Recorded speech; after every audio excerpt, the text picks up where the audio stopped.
I'd like to talk today about a participatory mapping project that I've been working on for the last 6 months or so. I'd like to begin with some acknowledgements. I find if I don't say thanks at the beginning, sometimes I forget to say it at the end. I'll go through some context and I'll tell you a story. I'll show you a film, I'll show you a map, and I'll show you an app. And then I'll make some connections to one of several bodies of literature that I think are particularly important. It's important to say thank you first. I'd like to acknowledge that we are here today on the traditional, ancestral, and unceded territory of the Musqueam people. I'd like to give thanks to my supervisors, Dr. Terry Satterfield and Kai Chan, and also to committee member Nancy Turner, and also to Leslie Robertson from Anthropology, who's a PI or a co-investigator on the project as well, and to the Chan's Lab Group for their ongoing support and ideas. Also big thanks to Nacasli Natural Resource Officers, Colleen and Tina Erickson, Rosemary Sam, Charmaine Moisey, and Robin Young, who are facilitating and directing the project in Fort St. James, as well as thanks to the Nacasli land users, KO holders, I'll explain that term in a minute, who have been part of the project to date. Funding is coming from Nacasli Wutan, from SHIRC, from UC Public Scholars, and from the Lu Institute for Global Issues. And I'd also feel I should say thanks to two sources that have provided me with a lot of training and support in terms of bouncing ideas off people, and that's from Google Earth Outreach Team, which is a team that exists to train communities in using free and open source tools for land use data collection, and also to the Firelight Group, who put on a workshop that I attended last year.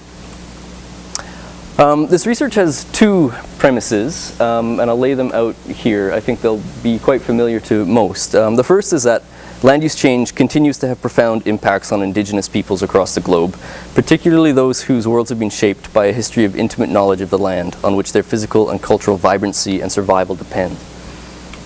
The second is that strategies to avoid and mitigate harmful impacts of land use change, whether it be from development or environmental change, must first seek to better understand how and why diverse communities value their ancestral lands and where these values are held to be most salient.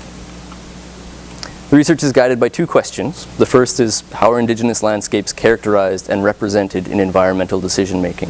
What's missing from these characterizations, and what are the implications of these omissions? What values are left out of the equation? The second is, can we do better? Can landscapes be better characterized to more fully represent diverse local landscape values? And sort of playing with an evidentiary experiment here, how might spatially explicit and experiential expressions of these understandings inform the mitigation of social ecological impacts of land use change? Excuse me. An important legal context here, excuse me. I'd like to set this research also against these contexts. The first is the Chilcotin decision of 2014. A title case which set the important precedent in granting Aboriginal title to lands outside of reserves, and it did so based on evidence of proof of regular and exclusive use of traditional territory, a vastly larger piece of land than is represented in the official Indian reserves held by the Chilcotin. And the second title case precedent is the Delgamuukw decision of 1997, which set the precedent of showing that oral history can be admissible as a form of evidence in court cases like this. And then the third piece of this legal precedent or context is an ongoing duty to consult, and this is the Crown's obligation to understand its impacts, the impacts from development on Aboriginal rights in British Columbia.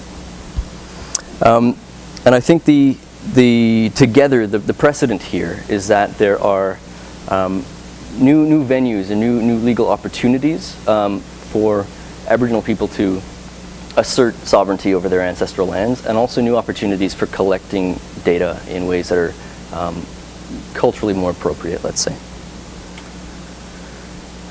This is where the research is taking place. This is the traditional territory of Nacasli Wutan. On the right-hand side, at the lower end of this territory, is Prince George, so it's right in the middle of British Columbia. Nacasli has about 700 members living on reserve in Fort St. James, and I mentioned that number to indicate that there is a considerable membership base using the land in their traditional territory, living in close proximity and using it regularly. Nacasli are carrier-speaking people, and like other carrier communities, their land use system has traditionally been governed and directed by something called the KO system, and a KO is a carrier word for an inherited family territory. I hesitate to use the word resource use because, as we will talk about, use is much bigger than the utilitarian sense of that term. But land and heritage as passed down through KOs and used by extended family groups. Today these KOs are still very much in use, although it's a modified seasonal round that includes hunting, trapping, fishing, and wage labor as well, of course.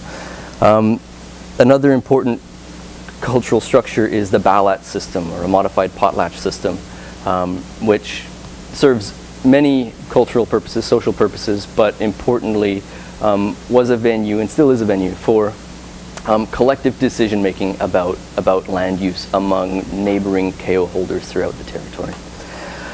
Two important histories, like most if not all Aboriginal peoples across Canada residential schools, has had an impact on the continuity of land use for Nacazli, and also the trapline registry of the 1920s and 30s that turned many of these traditionally held KO territories, divided them amongst the male, divided and registered them to the male heads of household, and also gave land to non-Indigenous settlers as well.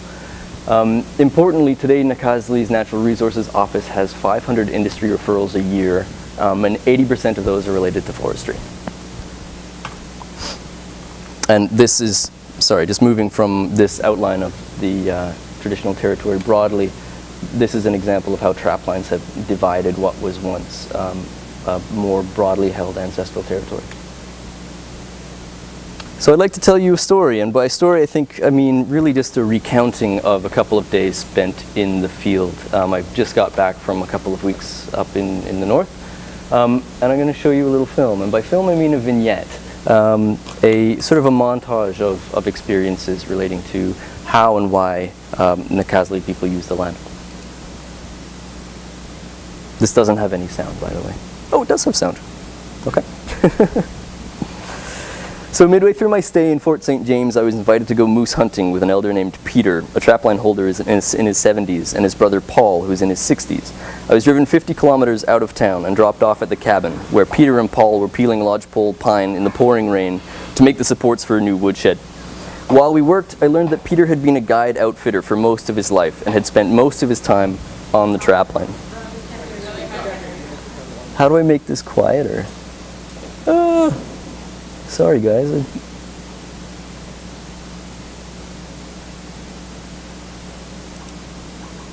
Oh, thank you. Paul, I learned, the younger brother, had moved to Prince George early in life, had not grown up on the trapline, but had worked as a project manager for forestry for most of his life. And only now, after his retirement, was starting to remake his connections to the land. He was using a large portion of his savings to bring some tools to the cabin. They had a new 4x4 and new rifles and a new GPS. And Paul was consciously using his retirement to spend more time with Peter and to learn about their family's connection to the land and to learn about life on the trapline. That first evening we drove the logging roads until it got dark. We stopped at a quick running creek to fill up on some water and to check for some beaver activity. We talked about the Prince Rupert gas transmission pipeline that is proposed nearby, and the work camp that was going to be situated along the road, pending approval. We noted new roads that had been opened by forestry and checked them against the maps that had been provided by the forestry companies. And eventually we stopped where one road ended in a cul-de-sac surrounded by trees on 3 sides. And we called for moose, listening intently and scanning the edges of the trees with binoculars and rifle scopes until we couldn't see anymore. And then we headed back home. And the next day we did the same thing pretty much again. We walked on foot looking for moose. And Peter told me after walking a section of Heritage Trail that he wasn't going to set traps there in the winter. And when I asked him why, he said, well, there are no nuts on the ground, which means there'll be no squirrels, which means that there'll be no marten. At one point he ducked off the trail and disappeared for an hour. Paul and I were a little bit worried, mostly for our own safety. We knew Peter would be just fine. And when he came back, he said, oh, I was looking for a trail that I couldn't find last winter, so I made some marks so I can find it again, you know, when the snow is here. We noticed some flagging tape indicating a new forest road that was going to be put in that would directly bisect that heritage trail. And at the end of that road, we also didn't find any moose. And we did, as you just saw there, we did find a couple of grouse, and we brought those back home for dinner. And I think I'll end this this short film right here. But suffice to say that what I'm trying to say is that hunting is not a discrete activity. It is bound up in all sorts of other activities, of other types of gathering, whether it be water, whether it be hunting for grouse, whether it be berries, in monitoring, checking roads, checking for new forest cut blocks and things like that. It's bound up in remembering a family connection, for example, but also in making plans for the future in the terms of new trails. And it's also involved, as we see in the relationship between Peter and Paul, in teaching and learning things that are culturally significant. And I want to mention that, that complexity, because this is the way that Aboriginal land use is currently represented for the purposes of making decisions and duty to consult. Through traditional use and occupancy studies that aim to essentially spatialize traditional ecological knowledge and spatialize or map very physical and discrete things such as kill sites, such as cache pits and campsites and things like this. And so the current problematic focus is on these things here. It's on individual experience, the experiences of single hunters acting alone, on the product of hunting, so kill sites. If you don't kill a moose while out hunting, we don't map that point. It's also focused on material evidence. So like I say, campsites, physical sites, sites that can be verified through archaeological means, for example. It's based on static and retrospective land use, looking backwards at the things that have happened. It's based, or it idealizes subsistence economies. And so I mentioned that Peter spent most of his life as a guide outfitter. His hunting experience as a guide outfitter isn't included in his land use maps, because in part he was doing it for money. And what I think that overlooks is the significant amount of land use knowledge that is built up through those activities, regardless of if it's for money or for not. And then the other point is that these studies have typically been reactive. They're typically, they're initiated when a nation's hand is forced by impending development, and in doing so often are done on industry timelines that don't gather as much information as they could. And so this is what we're proposing to do. How do we make traditional use and occupancy studies better, to better incorporate a broader range of values related to the land? Focus on communal experience and knowledge transfer, the example of Peter and Paul. Focus not on product but on process, so not on kill sites but on unsighted skills, the idea that the act of being on the land teaches you, the act of hunting teaches you and allows you to enact skills in tracking and reading seasonal signs of indications for animals. All these things that are not attached to a single point of the map but open up an entire territory to activities of a similar kind that fill in the gaps that kill sites leave behind. Also focus on stories and histories, and I say that in relation to the Delgamuukw decision.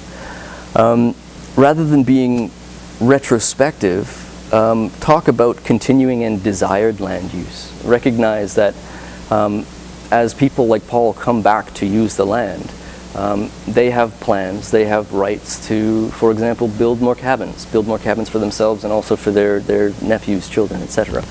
A focus on hybrid economies. You know, stop throwing out the data associated with a wage economy, for example, that, which does not represent the reality that any community lives in. And when time and money are available, make these studies proactive so that when industry comes knocking on the door, the information is there already. And so typically traditional use and occupancy studies result in maps that look like this. And when I asked one individual what this map represented to him, he said, well, looks like I killed a lot of moose. But later, he went on to add places to a map like this, you know, where he wants cabins to be, the places that he's worried about changing the most. So how are we going to make traditional use and occupancy mapping better? Well, we're going to use these methods. we are doing multimedia mapping interviews using a KO by KO rather than trapline by trapline approach to re-territorialize the space according to Nakasli's terms. We're going to ask questions not just about past land use, but also about future. We're going to use free tools, and then we're going to go out and we're going to ground truth things. We're going to explore the land with the people who are using it, and listen to the things that they're telling us are important. And we're going to do some mobile data collection. But first, before I get into the mobile data collection, I want to show you an example of what a more proactive map could look like. This is the beginning of a map that I was making with Peter. And so, if I look at the trail we followed when we were hunting moose, we can embed exactly that kind of video that we just watched and have that experience there, whether we use it for educational purposes for younger generations or as a community archive. In building a digital atlas like this, we can compare Peter's actual land use with Western notions of property. How does he use multiple registered trap lines, and what are the relationships associated with him using it like that? We can add his looks like I killed a lot of moose kind of data as well to keep the dialogue going with the way that decisions are being made currently. And we can add footprints. This is the PRGT footprint. So basically we can incorporate new kinds of data into existing GIS.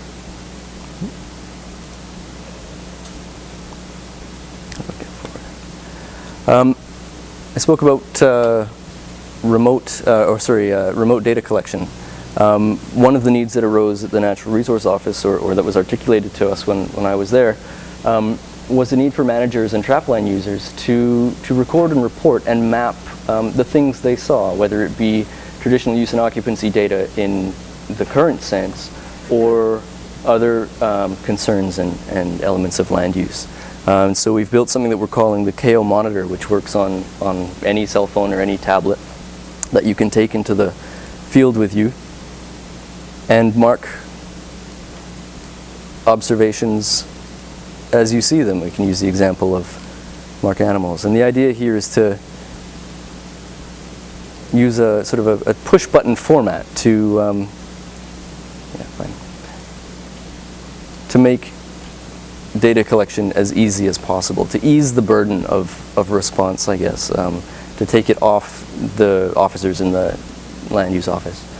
And with my last couple of minutes, I just want to situate this research project in a greater movement that Peluso will call counter-mapping, which is any mapping project that is undertaken to challenge cartographic assumptions and biases, to acknowledge that maps have been used as a system of state control to legitimize state knowledge for a very long time. So how can we create maps that will upset those power relations and equalize decision-making processes?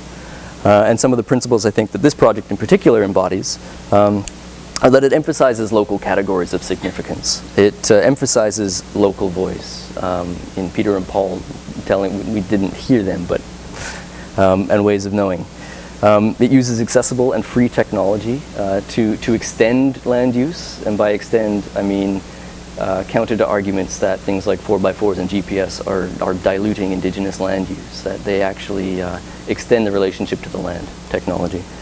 And also to recognize that change in these processes is slow, so integrate the new data that we're collecting with the existing TUS data to keep the Nakasli map expanding. And then to emphasize community control of that data collection and indicating that with the KO Monitor app. Oops. And I'll leave it there and I'll say thank you again.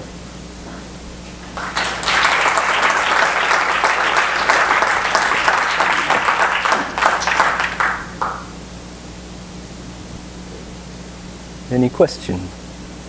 Yeah.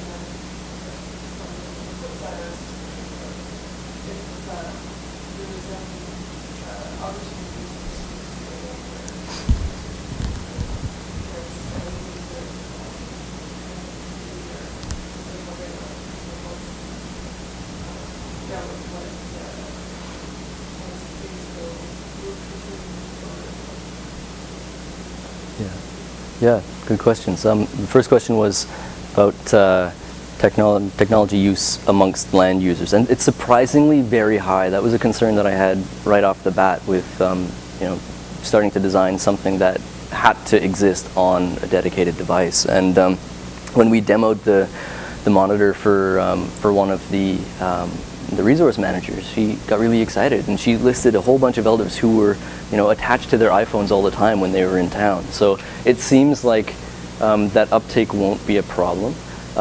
They got so excited. I mean, they designed the thing, but they saw how it could be implemented. And Tina in particular said, "Well, let's put in a grant. We're gonna put in a grant. I know there's some money available. We're gonna get 20 tablets, and we're gonna give it to our 20 land users that we identify as getting the most use out of it." And the second question was about youth training. Yeah, and I think that's really important. The reality is that there aren't a lot of young people actively using the land on their own. I know that the school in town does a lot of language training and does a lot of, I don't know exactly the words that they're using, but a lot of sort of cultural content in the classroom. They have a smokehouse that operates out behind the school, and they tan hides and all sorts of things. So one of the things we've discussed, and it's one of the next steps actually for adding to the monitor app, is adding the carrier names and making a version that only has carrier names and using it kind of in a scavenger hunt sort of way for youth, and adding it to their language curriculum. So there are some plans, yeah. Yeah. Yeah. So, really cool project. Who's going to have access to this? The Natural Resources Office and the land users to their information. So, show slide 10. Sure. You don't want to show? No. So do they have exclusive rights for guiding in this, for example? That's a really good question. I'll answer that. No. No, I guess not. No, Okay. they don't. Okay. How valuable is this to a guiding outfit? It would be incredibly valuable, which is why the information doesn't go anywhere. Right? Not privileged to the guide outfitters? Excluded from it. Yeah, Let me sorry. continue. Zsuzsa Bornik and I did a study of when the Natural Resources Office asked First Nations about coastal resources and what was valuable to them, and then they used exactly the same effing sites for all their aquaculture sites, right? Yeah. And so the question is, how can you collect this data knowing that it won't be privileged? I'm really serious. This is a really serious issue. Yeah. And I think Terry, do you want to? Yeah, actually, we do have that conversation. It's a great question. It came up at very good time. I don't know. So they do actually have a basis for confidentiality. I'm not sure if you know, but it came up with it. So they want to use this for their own language, for the city. Ultimately, they want to own the language. And so the question is whether they have great confidence about that confidentiality, because of what the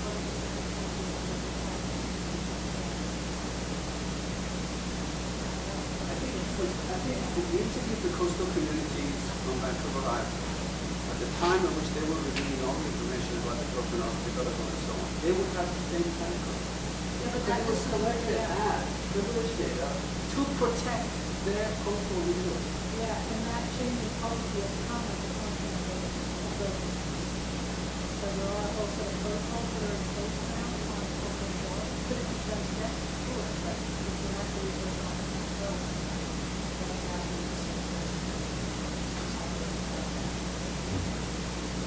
Because the people who live just northeast of it don't have to talk their rights to guide.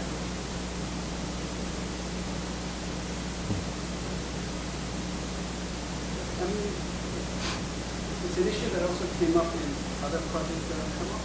Yeah. The enabling of these maps to be collected in order to assert rights also it has to assume that we're all well-meaning. Yeah, no, this is very true. It has to assume that none of this information won't be abused.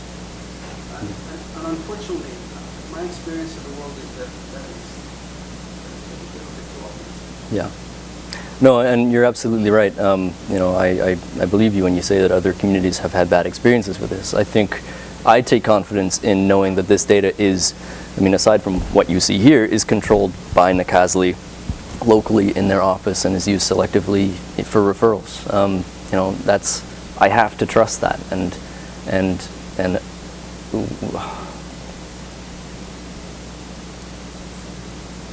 hope you're right. I do too.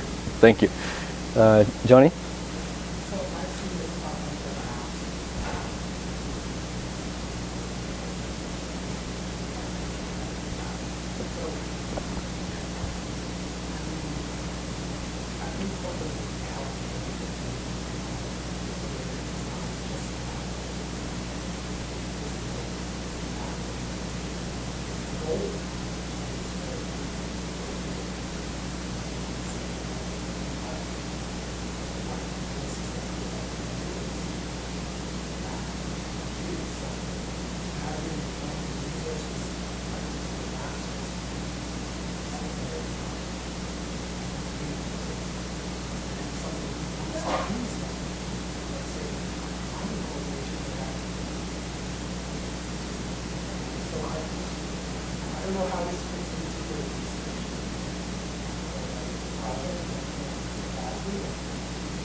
Mm-hmm.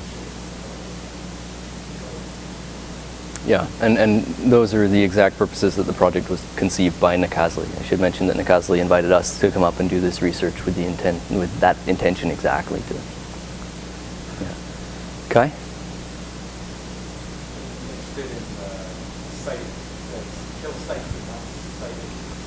Unsighted. I think the assumption is that the kill sites are what matters. On the landscaping that the unsighted skills are always they exist, will come along with those kill sites, right? So that as the kill sites start to dry up in one area or expand in other areas, but the skills will be I'm interested from data so far when you have indications as to the legitimacy and the appropriateness of that kind of stuff.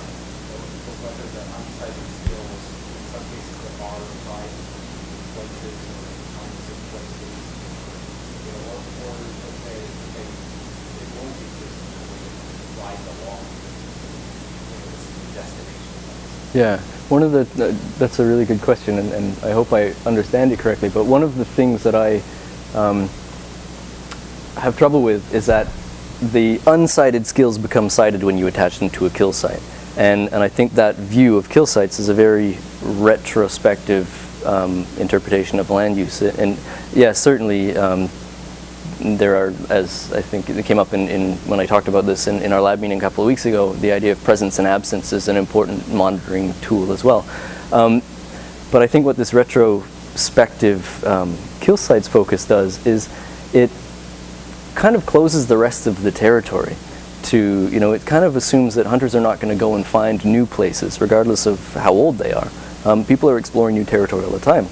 Particularly with new forest roads going in, people are finding new areas all the time, and it's those unsighted skills they take with them to be able to do that.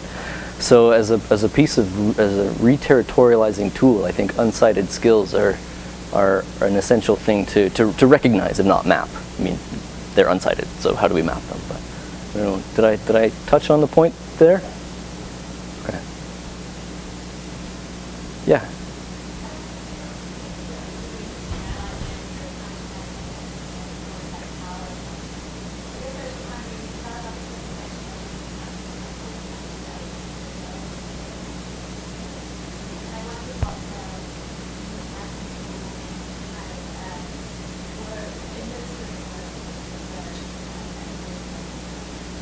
Yeah, and so I mentioned that the data that Nacasli has already in their traditional use and occupancy maps is has been reactive. The existing data that I've been working with, I mean the traditional use map that I showed there. That data is from consultation for the PRGT pipeline. And I think the idea with going in there and attempting to document or characterize more territory is to map in a proactive way, so that when those referrals do come in, the resources office has that data already for larger sections of their territory. And I mean, the anticipation is that there are going to be more forestry and more pipeline referrals that come into portions of their territory that haven't been documented in any kind of way, mapping or new spatial data, I guess.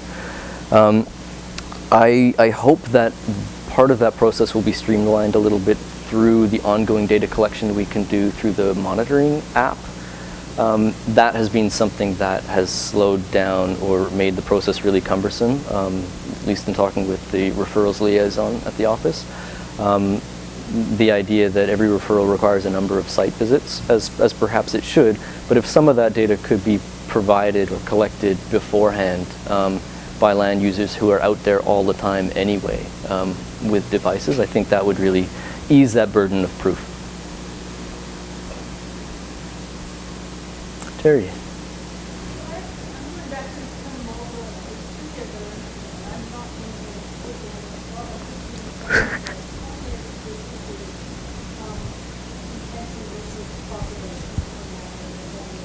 Yeah. It's really hard when somebody says, this is not against the problem for us. We have all kinds of things we want to represent really work with us. That's really attractive. But it's an indication of the development of the Yeah. And the other one is essentially spatializing that. So you're solving this question, even if they shift the economy, but is to say, here are the fields, and the fields, there are greater or lesser areas of importance in the country of these valued that too has a, and that's, in a way it's not your business to say this has higher value, which is the basis of the table. But both of those have very ethical.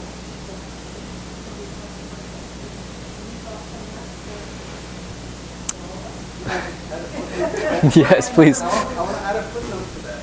Your map actually shows their boundary at Williston Reservoir. In one point it does, Right yeah. north of Mackenzie, Yeah. Williston Reservoir. It's where the parsnip and Yeah.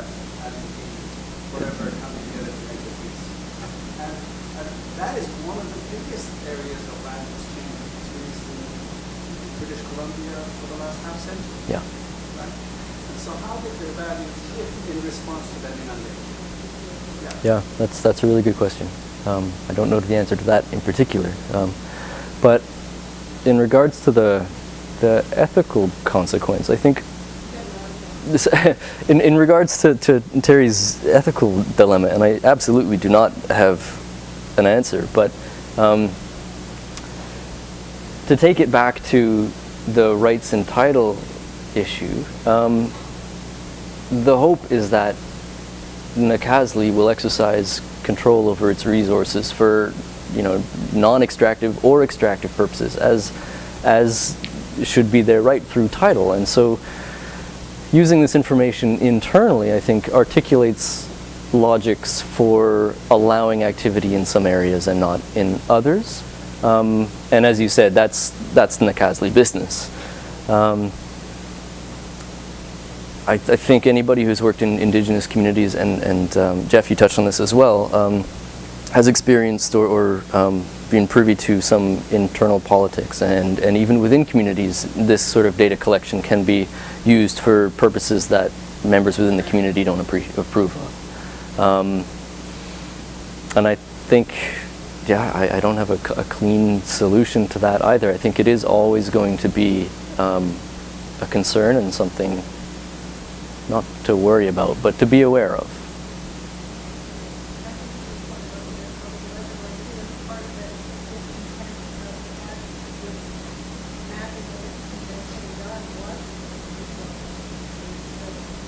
Mm.